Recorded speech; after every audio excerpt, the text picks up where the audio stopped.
Dans les premières lignes de la chanson Bohemian Rhapsody de 1975 du groupe de rock britannique Queen, le chanteur principal Freddie Mercury chante en harmonie à 5 voix « Est-ce que c'est la vraie vie ? Est-ce que c'est juste mon imagination ?»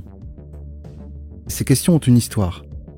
3 des grandes traditions philosophiques antiques, celles de la Chine, de la Grèce et de l'Inde, posent toutes des versions des questions de Mercury. Leurs questions concernent des versions alternatives de la réalité.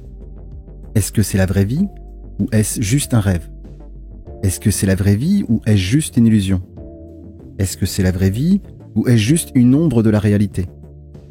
Aujourd'hui, nous pourrions poser la question, est-ce que c'est la vraie vie ou est-ce une réalité virtuelle ?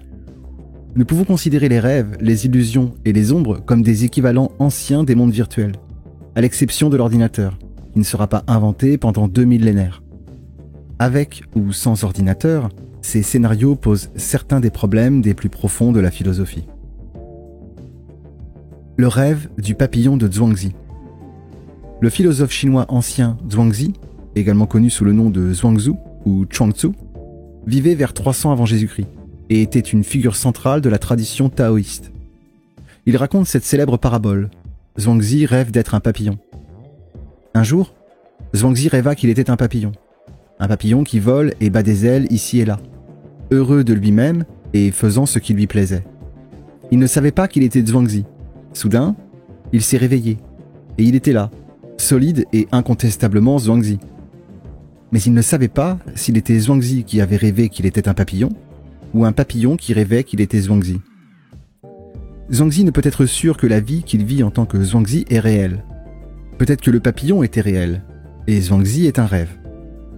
Le rêve du papillon de Zhuangzi est un genre de monde virtuel, sans ordinateur.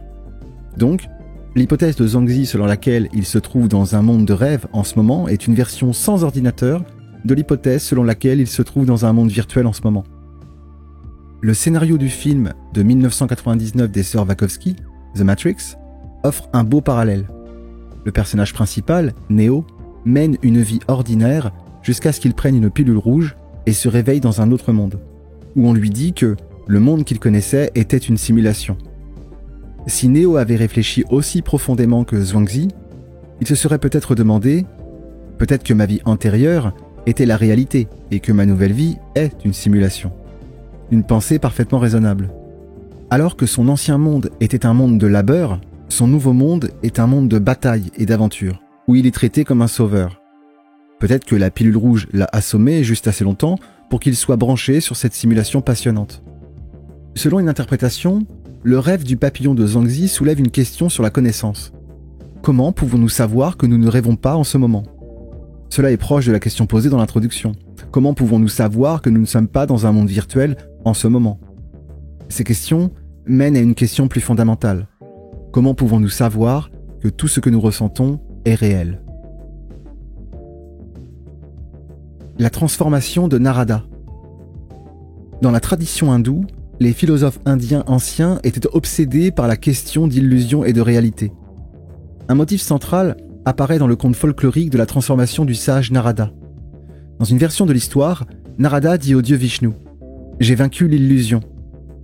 Vishnu promet de montrer à Narada la véritable puissance de l'illusion. Narada se réveille alors en tant que femme, Sushila, sans aucun souvenir de ce qui l'a précédé. Sushila épouse un roi, tombe enceinte et finit par avoir 8 fils et de nombreux petits-fils. Un jour, un ennemi attaque, et tous ses fils et petits-fils sont alors tués. Alors que la reine pleure, Vishnu apparaît et dit « Pourquoi es-tu si triste ? Cela n'est qu'une illusion. » Narada se retrouve dans son corps d'origine seulement quelques instants après la conversation originale. Il conclut que sa vie entière est une illusion, tout comme sa vie en tant que Sushila. La vie de Narada en tant que Sushila est similaire à la vie dans un monde virtuel, une simulation avec Vishnu agissant en tant que simulateur. En tant que simulateur, Vishnu suggère en effet que le monde ordinaire est aussi un monde virtuel. Dans la série télévisée animée Rick et Morty, un épisode évoque la transformation de Narada. Morty met un casque de réalité virtuelle pour jouer à un jeu vidéo intitulé « Roy, une vie bien vécue ». Morty vit toute la vie de Roy, de l'enfance à la star du football, en passant par vendeur de tapis et malade du cancer, jusqu'à sa mort. Lorsqu'il sort du jeu, quelques instants plus tard en tant que Morty, son grand-père le réprimande pour avoir pris de mauvaises décisions dans la simulation. C'est un thème récurrent dans la série. Ces personnages se trouvent dans des situations apparemment normales qui se révèlent être des simulations et se posent souvent la question de savoir si leur réalité actuelle pourrait être une simulation aussi. La transformation de Narada pose de profondes questions sur la réalité. La vie de Narada en tant que Sushila est-elle réelle ou bien est-ce une illusion? Vishnu dit que c'est une illusion, mais cela n'est pas du tout évident. Nous pouvons poser une question similaire concernant les mondes virtuels, y compris le monde de Roy, une vie bien vécue. Ces mondes sont-ils réels ou illusoires? Une question encore plus pressante se pose. Vishnu dit que nos vies ordinaires sont aussi illusoires que la vie transformée de Narada. Notre propre monde est-il réel ou bien une illusion? La caverne de Platon. Dans la même période que Zhuangzi, le philosophe grec antique Platon a présenté son allégorie de la caverne. Dans son dialogue étendu, La République, il raconte l'histoire d'humains qui sont enchaînés dans une caverne, ne voyant que les ombres jetées sur un mur par des marionnettes qui imitent les choses dans le monde ensoleillé à l'extérieur. Les ombres sont tout ce que les gens de la caverne connaissent, alors ils les prennent pour la réalité. Un jour, l'un d'eux s'échappe et découvre les merveilles du monde réel à l'extérieur de la caverne. Finalement, il retourne dans la caverne et raconte ses histoires de ce monde, mais personne ne le croit. Les prisonniers de Platon, regardant les ombres, rappellent les spectateurs dans un cinéma. C'est comme si les prisonniers n'avaient jamais regardé que des films, ou, pour mettre à jour la technologie, avaient regardé des films seulement sur un casque de réalité virtuelle. Un congrès de technologie mobile de 2016 a produit une célèbre image de Mark Zuckerberg, PDG de Meta, marchant dans l'allée devant l'audience du congrès. Les membres de l'audience portent tous des casques de réalité virtuelle dans la salle sombre. Apparemment inconscient de Zuckerberg, c'est une illustration contemporaine de la caverne de Platon. Platon utilise son allégorie pour de nombreuses fins. Il suggère que notre propre réalité imparfaite est quelque chose comme la caverne. Il l'utilise également pour nous aider à réfléchir sur le genre de vie que nous voulons vivre. Dans un passage clé, le porte-parole de Platon, Socrate, pose la question de savoir si nous devrions préférer la vie à l'intérieur ou à l'extérieur de la caverne. L'allégorie de la caverne soulève de profondes questions sur les valeurs, c'est-à-dire sur le bien et le mal, ou du moins sur le mieux et le pire. Quoi de mieux? La vie à l'intérieur de la caverne ou la vie à l'extérieur de la caverne? La réponse de Platon est claire. La vie à l'extérieur de la caverne, même la vie comme ouvrier subalterne, est largement supérieure à la vie à l'intérieur de celle-ci. Nous pouvons poser la même question à propos des mondes virtuels. Quoi de mieux? La vie dans un monde virtuel ou la vie à l'extérieur de celui-ci? Cela nous amène à une question plus fondamentale. Qu'est-ce que cela signifie de vivre une bonne vie? Dans une image traditionnelle, la philosophie est l'étude de la connaissance. Comment savons-nous les choses sur le monde? De la réalité, quelle est la nature du monde? Et des valeurs, quelle est la différence entre le bien et le mal? Nos trois histoires posent des questions dans chacun de ces domaines. La connaissance, comment Zhuangzi peut-il savoir s'il rêve ou non?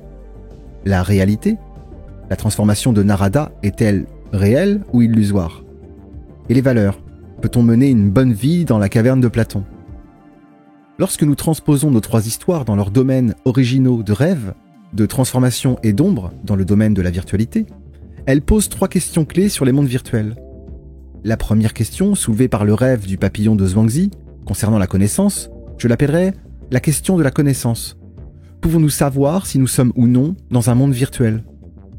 La seconde question, soulevée par la transformation de Narada, concerne la réalité. Je l'appellerai la question de la réalité. Les mondes virtuels sont-ils réels ou illusoires? La troisième question, soulevée par la caverne de Platon, concerne les valeurs.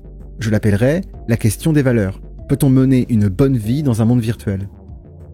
Ces trois questions nous amènent à trois autres questions plus générales qui sont au cœur de la philosophie. Pouvons-nous savoir quoi que ce soit sur le monde qui nous entoure? Notre monde est-il réel ou illusoire? Et qu'est-ce que c'est que de mener une bonne vie? Dans le film Total Recall de 1990, car il y a eu un remake en 2012 avec quelques changements, le spectateur ne sait jamais très bien quelle partie du film se déroule dans un monde virtuel et lesquelles se déroulent dans le monde ordinaire. Le personnage principal, un ouvrier du bâtiment nommé Douglas Quaid, interprété par Arnold Schwarzenegger, vit de nombreuses aventures extravagantes sur Terre et sur Mars.